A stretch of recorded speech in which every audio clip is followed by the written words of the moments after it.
कि आप साधना के लिए कहते हैं, लेकिन हम में तो प्यास ही नहीं।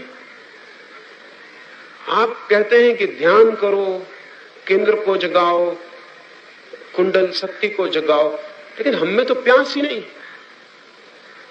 तो प्यास कहां से लाएं? ये बड़ा मुश्किल मामला है। पानी तो कोई दे सकता है, प्यास कोई भी नहीं दे सकता। और पानी मांगने जाओ तो कहीं भी मिल भी जाएगा, लेकिन प्यास मांगने जाओगे तो कहां मिलेगी? लेकिन ऐसा एक भी आदमी नहीं है जिसके पास प्यास न हो। अगर प्यास न होती तो कोई उपाय न था। एक भी आदमी ऐसा नहीं है जिसको सत्य की जानने की प्यास नहीं है। एक छोटा सा बच्चा भी, चींटा चल रहा है, उसको पकड़ के तोड़ डालता है। आप ये मत सोचना कि कोई हिंसा कर रहा है, वो सिर्फ इंक्वायरी कर रहे हैं, वो सिर्फ जांच पड़ताल कर रहे हैं कि प्राणी चल रहा है, मामला क्या है भीतर, तोड़ के देख रहा है। कोई चींटे को छोटा बच्चा इसलिए थोड़ी मारता है कि चींटे से कोई दुश्मनी, कि चींटा कोई मुसलमान है कि कोई ईसाई है कि मारो। छोटा बच्चा चींटे को तोड़ के देखता है कि मामला क्या है, क्या चल रहा है, भीतर कौन सी चीज चला रही। जिज्ञासा। कहीं पर्दा टांग दो और लिख दो यहां मत झांकना।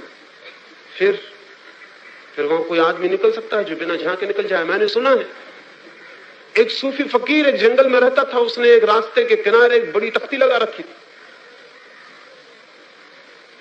और तख्ती पे लिखा हुआ था पत्थर खाना बिल्कुल मना है, सख्त मना है।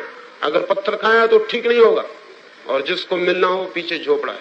जो भी आदमी निकलता उससे मिलने जाता, क्योंकि पत्थर खाना सख्त मना है। मामला क्या है, कौन आदमी और कैसे बोर्ड है, कैसी तख्ती। कभी आप ऐसी तख्ती के पास से निकल सकते हैं जिस पर लिखा हो कि पत्थर खाना सख्त मना है। जो भी आदमी उस तख्ती को देखता, उतर के नीचे जंगल में थोड़ी दूर उस झोपड़े पे जाता, उस फकीर से पूछता कि बात क्या है, कोई पत्थर खाता है? जो पत्थर खाने की मनाही की, उसने कहा कोई नहीं खाता, इसलिए बोर्ड वहां लगाया ताकि हमसे मुलाकात हो सके, बैठ जाओ। और आज तक इस रास्ते पे एक आदमी ऐसा नहीं निकला जो यहां से बिना हुए चला गया। आना ही पड़ता है। क्यों? अब बोर्ड पर किसी ने लिखा हो, लिखा रहने दे, आपको क्या जरूरत है कि आप मुड़ के जाएं रास्ते से। जिज्ञासा है, क्या है सच, ये क्या बात है? एक प्रश्न है जो प्राणों में सबको पकड़े हुए। छोटे छोटे बच्चे अपनी माँ से पूछते हैं, नया बच्चा घर में आया, ये कहां से आया? मां समझती कि बच्चा बिगड़ा जा रहा है, ये किसी गंदी बातें पूछ रहा है। बेचारे को उसको क्या पता, वो सिर्फ ये पूछ रहा है कि बच्चा आ गया, मामला क्या है, ये कहां से आ गया। माँ बाप गंदे हैं, वो कोई कह रहे हैं झूठ के हनुमान जी दे गए, कोई कहता है कुछ दे गए। हनुमान जी को झंझट से क्या मतलब। और बच्चा आज नहीं कल बड़ा होकर पता लगा लेगा कि हनुमान जी का इसमें कोई कसूर नहीं, और तब बहुत मुसीबत होगी, क्योंकि तब बच्चे की सारी श्रद्धा उनसे उठ जाएगी जिन्होंने झूठ थोपा। आप ध्यान रखें, हर बच्चा बूढ़े बाप का अपमान करता है। मुश्किल से ऐसे लड़के खोजने से मिलेंगे जो बूढ़े बाप का सम्मान करते हो। और फिर बूढ़े बाप बहुत दुखी होते हैं और परेशान होते हैं कि सब लड़के बिगड़ गए। लड़के नहीं बिगड़े, लड़कों के बिगड़ने के पहले बाप का बिगड़ना बहुत जरूरी है। ये तो लड़के बिगड़ेंगे कैसे? पहली बिगड़ने की बात यहां से शुरू हो गई कि जब लड़के ने सत्य की जिज्ञासा की थी, तब तुमने झूठ उसके ऊपर थोप दिया। उस वक्त बच्चा था, मान गया होगा, बड़े होकर पता चल गया, उस झूठ के साथ तुम सदा के लिए झूठ हो गए, तुम्हारी सारी प्रतिष्ठा सदा के लिए खो गई। अब तुम्हारे प्रति कभी सम्मान नहीं हो सकता। हाँ, दिखा सकता है सम्मान, जब मर जाओगे तो श्राद्ध करेगा, लेकिन जिंदा में रोज प्रार्थना करेगा कि पिताजी स्वर्गवासी कब हो। स्वाभाविक है, वो जो प्यास है जानने की, वो सब तरफ से हर आदमी के भीतर। ऐसा आदमी खोजना मुश्किल है। हाँ, मिल सकता है ऐसा आदमी, लेकिन वो आदमी होगा जिससे सबसे मिल गया, उसके पास प्यास नहीं होती। ये बात ठीक है, लेकिन कोई पूछता है मुझसे कि हम में प्यास नहीं है। अगर प्यास नहीं थी तो आप यहां आए कैसे? और प्यास नहीं थी तो ये कागज लिखने और प्रश्न लिखने की तकलीफ आपने कैसे की, और क्यों परेशान हुए? प्यास तो है, हाँ, कम ज्यादा हो सकती। प्यास ना हो तब तो कोई उपाय नहीं है, कम ज्यादा हो सकती है। कम ज्यादा को बदला जा सकता है। अगर कोई दिए में ज्योति न जलती हो तो आप बाती को ऊंचा करते रहे, इससे क्या होने वाला है? कोई बाती ऊंची करने से ज्योति जल जाएगी, बाती ऊंची करके और नासमझी होगी। लेकिन अगर ज्योति धीमी धीमी जलती हो तो बाती ऊंची की जा सकती और ज्योति जोर से जल सकती। प्यास तो सबके पास है, बिना प्यास के कोई आदमी पैदा नहीं होता। सत्य की प्यास कहें, धर्म की प्यास कहें, परमात्मा की प्यास कहें, कोई भी नाम दे दें, प्यास है। हाँ, लेकिन धीमी और कम जल सकती। धीमी और कम जलने का मतलब केवल इतना है, उसका मतलब ये नहीं है कि पॉजिटिव रूप से, विधायक रूप से किसी की प्यास कम और किसी की ज्यादा है। नहीं, ये भी नहीं है। उसका कुल मतलब यह है कि किसी की प्यास पर ज्यादा बोझ है दूसरी झूठी प्यासों का, और किसी की प्यास पर दूसरी झूठी प्यासों का बोझ कम है। जिसकी असली प्यास पर झूठी प्यास का बोझ कम है, उसकी प्यास ज्यादा जलती हुई मालूम पड़ेगी। हमने बहुत सी झूठी प्यासें सीख रखी और उन झूठी प्यासों को समझना जरूरी है, तो सच्ची प्यास एकदम भभक के उठ बैठेगी। कैसी कैसी झूठी प्यासें सीख रखी जिनका कोई हिसाब नहीं। एक आदमी पड़ोस से निकला हुआ है, वो एक चश्मा लगाया हुआ है, आपको ख्याल ही नहीं था कल तक कि चश्मा लगाना। एक आदमी को चश्मा लगाया देख के आपको पहली दफा पता चला कि चश्मा लगाना बहुत जरूरी। आश्चर्य, आपको चश्मे का सवाल ही नहीं था। एक दूसरे आदमी को चश्मा लगाया देख के एक प्यास पैदा हो रही कि आपको भी चश्मा लगाया जाना चाहिए। फिर चारों तरफ हजारों हजारों तरह के लोग हैं और सबको देखकर आप नई नई झूठी प्यासें गढ़ रहे हैं, जो आपके भीतर नहीं है, जो बाहर से देख के आपके भीतर आती और आप उन्हें पकड़ लेते। और बचपन से माँ बाप ये सिखा रहे हैं, शिक्षक ये सिखा रहे हैं। माँ कह रही बेटे से कि देख पड़ोसी के बेटे को किस ढंग से चलता है, इसी तरह तुझे चलना चाहिए। और माँ को पता नहीं है कि लड़के को एक खतरनाक रास्ते पे ले जा रही, पड़ोसी के लड़के की तरफ उसकी आंखें उठा रही। वो जिंदगी भर पड़ोसी के लड़कों को देखता रहेगा और पड़ोसी के लड़के जो कुछ भी करेंगे वो भी करेगा। आप जो कपड़े पहने हुए हैं वो आपने नहीं पहन लिए, पड़ोसी वैसे पहने हुए हैं। ये मुसीबत है। जिस सिनेमा घर में आप जा रहे हैं आप नहीं गए, पड़ोसी उस तरफ जा रहे हैं और आप भी चले जा रहे हैं। आप जो अखबार पढ़ रहे हैं वो आप नहीं पढ़ रहे, पड़ोसी पढ़ रहे हैं। बर्नार्ड शॉ ने अपनी पहली किताब लिखी तो बामुश्किल तो छपी, किसी तरह छप गई, गहना पैसा किसी तरह इंतजाम करके गिरवी रख के किताब छप गई। लेकिन खरीदे कौन? क्योंकि किताब तो वही बिकती है जो पहले से बिकती हो, क्योंकि बिकती हुई किताब को देख के लोग खरीदते। जब कोई पड़ोसी खरीद ले कोई किताब तब आप खरीदते। अब जब किताब पहली दफे लिखी, ना कोई बर्नार्ड शॉ का नाम जानता ना कुछ, किताब कोई दुकानदार रखने को तैयार भी नहीं, तो बर्नार्ड शॉ ने अपने 5-7 मित्रों को बुला के कहा कि तुम एक कृपा करो, अलग से करने का कुछ नहीं है, जहां से तुम निकलो अगर किताब की दुकान मिल जाए तो तुम खड़े होकर इतना पूछ लेना कि जॉर्ज बर्नार्ड शॉ की फलानी किताब है। और खरीदने का कोई डर ही नहीं, क्योंकि किताब किसी दुकान पे ही नहीं थी, तुम बेफिक्री से पूछ लेना और आगे बढ़ जाना। और इतना 15 दिन कृपा कर दो, जहां किताब की दुकान मिले तुम इतना पूछते चले जाना कि जॉर्ज बर्नार्ड शॉ की फलानी किताब है। उन 5-7 मित्रों ने 15 दिन के भीतर करीब करीब सब किताबों की दुकान पे 10-5 चक्कर लगा दिए। दुकानदार ने कहा कि जॉर्ज बर्नार्ड शॉ कोई बहुत बड़ा लेखक मालूम होता है, हम अभी तक किताब नहीं बुलाए, जो देखो वही पूछ रहा जॉर्ज बर्नार्ड शॉ की किताब।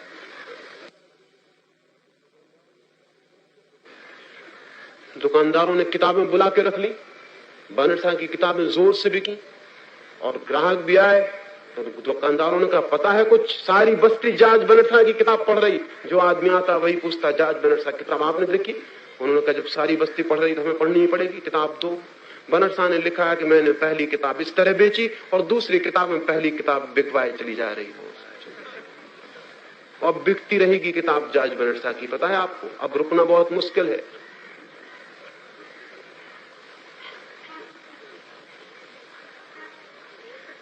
एक मुसलमान फकीर था नसरुद्दीन, वो एक दिन मस्जिद में गया। मस्जिद में वो जाता नहीं था, कोई अच्छे आदमी कभी नहीं जाते।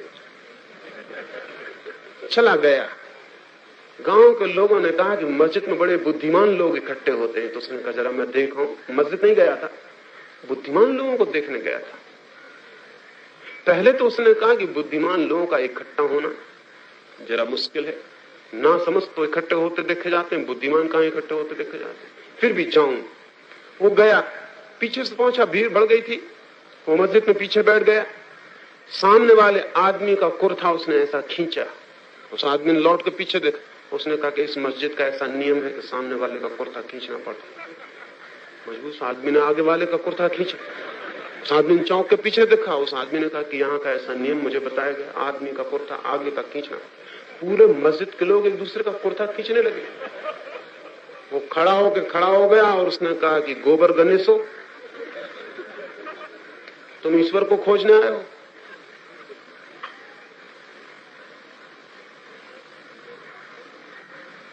हम एक दूसरे को देख के हजारों तरह की प्यासें पैदा कर रहे हैं जो बिल्कुल झूठी हैं, और दुनिया भर के विज्ञापन दाताओं को और दुकानदारों को यह पता चल गया है कि आदमी नासमझ और आदमी में झूठी प्यास, फॉल्स थर्स्ट पैदा की जा सकती, और वो विज्ञापन जोर से करता है और प्यास पैदा हो जाती। और इस तरह की हजारों प्यास हमारे ऊपर है, और इन प्यासों के कारण वो जो प्यास है जो जन्म से मिली वो दबी है और तड़फ रही। सवाल उस प्यास के कम होने का नहीं, सवाल इन प्यासों के ज्यादा होने का है। अगर इनका बोझ बहुत ज्यादा है, अब एक आदमी को अगर मिनिस्टर होना है तो परमात्मा की प्यास को तो दबाना ही पड़ेगा, एक तरफ रखना पड़ेगा, क्योंकि मिनिस्टर होने की दौड़ तो परमात्मा की दौड़ एक तरफ रखनी पड़ेगी। परमात्मा से कहना पड़ेगा आप थोड़ी देर ठहरिए, मैं पहले मिनिस्टर हो जाऊं, फिर आप पर नजर करेंगे। और ये तो मामला है ही कि मिनिस्टर हो जाओ तो और नई मुसीबत, फिर चीफ मिनिस्टर होना पड़ता है, फिर चीफ मिनिस्टर हो जाओ तो और मुसीबत, क्योंकि पीछे के लोग आगे धक्का देते हैं और आगे और लोग दिखाई पड़ते हैं, और उनको देख के ऐसा लगता है कि और आगे जाना एकदम जरूरी है। मैंने सुना है एक कारागृह, एक जेल खाना, और उस जेल खाने में एक छोटा अस्पताल है कैदियों के लिए। उस सारे कैदी जो बीमार हो जाते हैं उस अस्पताल में भर्ती किए जाते हैं। जेल खाने का अस्पताल है, बड़ी ऊंची दीवारें हैं, और कैदी हथकड़ियां बंधी हैं और अपनी अपनी खाट से बंधे हैं, हिल भी नहीं सकते। सिर्फ एक दरवाजा है, उस दरवाजे पर नंबर 1 की खाट। वो नंबर 1 का कैदी रोज सुबह उठ के ऐसा बाहर झांकता है और कहता है अद्भुत आकाश, ऐसा आकाश कभी दिखाई नहीं पड़ा। आह कैसे रंगीन बादल, कैसे फूल खिले हैं, गुलमोहर ने तो छा दिया है पूरे आसमान की रेखा को, सुर्ख कर दिया, लाल अंगारे फैल गए। कभी कहता है गुलाब की सुगंध आ रही, कभी रात को कहता है चांदनी बरस रही है, रात रानी हवा में भर गई। और सारे अस्पताल के कैदी तड़प उठते हैं कि नंबर 1 की खाट पे हम कब पहुंचे, क्योंकि नंबर 1 की खाट पे क्या क्या हो रहा है। चांद भी है, सूरज भी निकलता है, गुलमोहर भी खिलते हैं, रात रानी भी होती है। कभी एकदम कान लगा कि वो कहने लगता है कौन गीत गा रहा है, कैसा गीत कभी नहीं जाती तबीयत की दिल्ली कब पहुंच जाए, पता नहीं राष्ट्रपति के सिंहासन पर बैठे आदमी को क्या दिखाई पड़ रहा है, कौन से गुलमोहर खिल रहे हैं, कौन सी चांदनी खिल रही, क्या हो रहा है, कब जाए। लेकिन खाटे हैं और हथकड़ियां, वो अस्पताल में भी सब बंधे, वो सब रोज प्रार्थना करते हैं भगवान ये नंबर 1 का आदमी कब मर जाए। नंबर 1 का आदमी एक ही फायदा में रहता है कि सारा मुल्क प्रार्थना करता है कब ये मर जाए। शायद भगवान को इसलिए दया आ जाती हो तो बात दूसरी, इतने लोग जिसको मारने को कहते हैं उसको उस दिन बचाओ, और तो कोई फायदा नहीं दिखाई पड़ता। वो सारा अस्पताल, फिर आखिर वो आदमी मर जाता है। कई बार मरने के धोखा देता है आदमी, एकदम से थोड़ी मरते, आदमी कई दफा धोखा देते, कई दफा उसको फिट आ जाता है और सब खुश हो जाते हैं, हालांकि ऊपर से सब दुखी हो जाते हैं और कहते हैं कि बड़ा दुख हो रहा है, तुम चले जाओगे तो हमारा क्या होगा, और भीतर से कहते हैं कहीं रुकी मत जाना। तो नंबर 1 की खाट। और हर मरीज डॉक्टरों की खुशामद करता है, जब वो बीमार पड़ता है तब सब मरीज एकदम खुशामद करने लगते हैं। उसकी बीमार पड़ना डॉक्टरों के लिए बड़ा मौसम आ जाता है, सब रुपए सरकाने लगते कि जरा ख्याल रखना, नंबर 1 की जगह खाली हो तो हमको पहुंचा देना। जहां नंबर 1 के आदमी के मरने की बात उठती है वहीं सब तरफ रुपए खिसकने लगते हैं, सब तरफ आदमी चलने लगते हैं, सब तरफ गड़बड़ शुरू हो जाती है। कौन नंबर 1? आखिर मर जाता है। आखिर आदमी कब तक धोखा देगा, मरना ही पड़ता है। कितनी बार बीमारी से लौटोगे, एक बार तो जाना ही पड़ेगा। वो भी बेचारा मर गया और एक दूसरा कैदी जीत गया डॉक्टरों को रुष्वत देने में, उसकी हथकड़ियां खोली गई। सारे कैदी ताली पीट रहे हैं कि अब हम तुम्हारे जन्मदिन पर कैदी दिवस मनाएंगे, क्योंकि तुम प्रथम हो गए। पहली बार ऐसे हमारी आंखों में दिखाई पड़ा है, हमारे बीच से कोई कैदी और पहली नंबर की खाट पे जा रहा, और वो कैदी अकड़ के गया, पहली नंबर की खाट पे बैठा, बाहर देखा, वहां पत्थर की एक बड़ी दीवार के सिवाय और कुछ भी नहीं। मगर उसने कही तो बड़ी मुश्किल हो गई।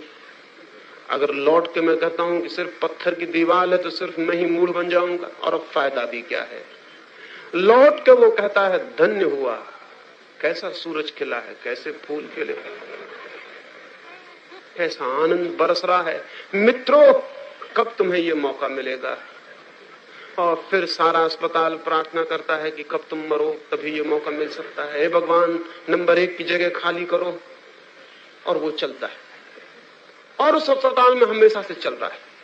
और न मालूम कितने कैदी उस नंबर 1 की खाट पे आते हैं, मरते हैं और खत्म हो जाते हैं। लेकिन कोई कैदी इतनी हिम्मत नहीं जुटा पाता कि कह दे कि बाहर बाहर कुछ भी नहीं, सिर्फ एक पत्थर की दीवार खड़ी, और दौड़ जारी है। हम इस तरह की न मालूम कितनी दौड़ों में संलग्न हैं।